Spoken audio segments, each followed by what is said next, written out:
আমাদের রক্ত চুষা টাকাগুলা বেগমপাড়া বেশিরভাগই হচ্ছে গিয়ে আমলা, বেশিরভাগ পলিটিশিয়ান। এখানে কিন্তু দেখেন একটা মজার বিষয় হচ্ছে কি, সব দলের লোকজনই কিন্তু এই এলাকায় থাকে, পরিবার নিয়ে তাদের বউরা থাকে, কিন্তু এখানে কিন্তু কোনো মিছিল মিটিং নাই, কোনো ঝামেলা নাই। এরা নিজেদের মধ্যে বিরাট সুসম্পর্ক, কারণ দুর্নীতিবাজরা কিন্তু একটা ব্যাপক সম্পর্ক থাকে। এই রক্ত চোষা টাকাগুলা, সব টাকাগুলা এই সব জায়গায় আসতেছে। এখানে এত নীরব, কোনো সাউন্ড নাই, কারণ আপনি সুখে বসবাস করতে পারবেন।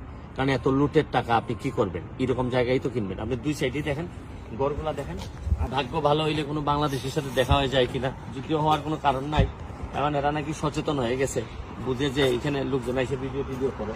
এদিকে পুরো রাস্তাটাই হচ্ছে গিয়ে, এই পুরো রাস্তাটাই এলাকাটা বিভিন্ন ফাঁকে ফুঁকে এক একটা বিল্ডিং এর দাম হচ্ছে গিয়ে প্রায় 2-2.5 মিলিয়ন করে, প্রায় 16-18-20 কোটি টাকা করে হচ্ছে গিয়ে।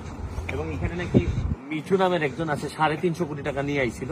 তার বিভিন্ন দোকান আছে, সেও এই এলাকায় কোথাও থাকে। স্পেসিফিকলি আমরা বাসা নম্বরটা জানি না।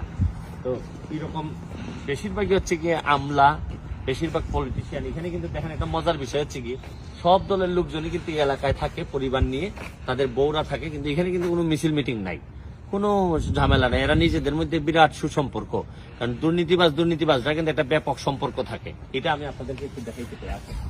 দেখা গেল তো এই যে আমাদের রক্ত চুষা টাকাগুলা বেগমপাড়া দেখতে কিরকম, এবং বেগমপাড়ায় কিভাবে মানুষ লুটপাট করে নিয়ে আইসা এই টাকাগুলা দিয়ে এইসব বড় বড় বাড়ি করে এরা। আর আমাদের এখানে আমরা কত কষ্ট করি, কম্বল পাই না, শীতের সময় কম্বল পাই না, বন্যার সময় ঘর পাই না, খাবার পাই না, কত যন্ত্রণা নিয়ে আমরা বেঁচে থাকি। চলেন।